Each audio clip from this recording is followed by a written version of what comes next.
একটা সময় শিক্ষার্থীরা শিক্ষকদের দেখলে লুকিয়ে বেড়াতেন বা আত্মগোপনে থাকার চেষ্টা করতেন। যে কোনো স্থানে দেখলে ভয়ে তারা সেটি পাশ কাটিয়ে চলতেন।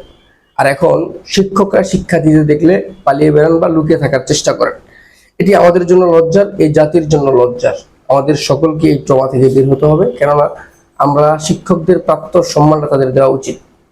এখানে শিক্ষকদের কিছু ভুল ত্রুটি আছেন, কিছু সংখ্যক শিক্ষক যারা দলীয়করণ কিংবা তাদের ব্যক্তিগত কারণে আজ শিক্ষার্থীদের দ্বারা তারা অসম্মানের একটা জায়গা তৈরি হয়েছে, কিন্তু শিক্ষার্থীরা কিন্তু তাদের প্রাপ্ত সম্মানটা শিক্ষকদের দিয়ে আসছেন বা সামনেও দিবেন।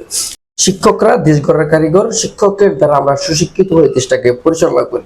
হয়তো কিছু ভুল ভ্রান্তির কারণে, শিক্ষকদের কিছু কর্মকাণ্ডের কারণে কিছু সংখ্যক শিক্ষার্থী তাদের প্রতি অসম্মান কিংবা অনীহা চলে এসেছে, এতে তারা হয়তোবা এই সম্মানটা থেকে বঞ্চিত হচ্ছে।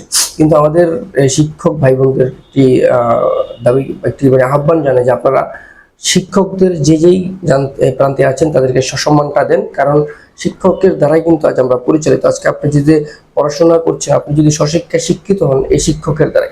পাশাপাশি শিক্ষক কিছু আছে যারা তারা তাদের দলীয়করণ কিংবা তাদের একপাক্ষিক সমর্থনের কারণে আজ শিক্ষকদের প্রতি শিক্ষার্থীদের একটি অসম্মান কিংবা অনীহা চলে এসেছে। এটি কিছু সংখ্যক শিক্ষকদের মাধ্যমে। কিন্তু এই শিক্ষকরা যদি সঠিকভাবে দেশটাকে পরিচালনা করার লক্ষ্যে শিক্ষার্থীদের পাশে দাঁড়াতেন, তাহলে শিক্ষকদের সম্মানটা শিক্ষার্থীরা ঠিকই করতেন। এটি আমাদের জন্য লজ্জার যে আমরা এখন শিক্ষকদের সম্মান করি না কিংবা শিক্ষকদের ভয় পাই না। এখন শিক্ষকরা আমাদের দেখে পালিয়ে বেড়ান বা লজ্জা পেয়ে মুখটাকে ঢেকে ফেলেন। এটি আমাদের জন্য অতি লজ্জা। আমরা মনে করি অতি শীঘ্রই সবাই তার যার যার অবস্থান থেকে শিক্ষকদের সম্মান করবেন এবং শিক্ষকরা ও শিক্ষার্থীদের যে সঠিক যে সিদ্ধান্ত সেগুলো সবসময় মেনে চলবেন।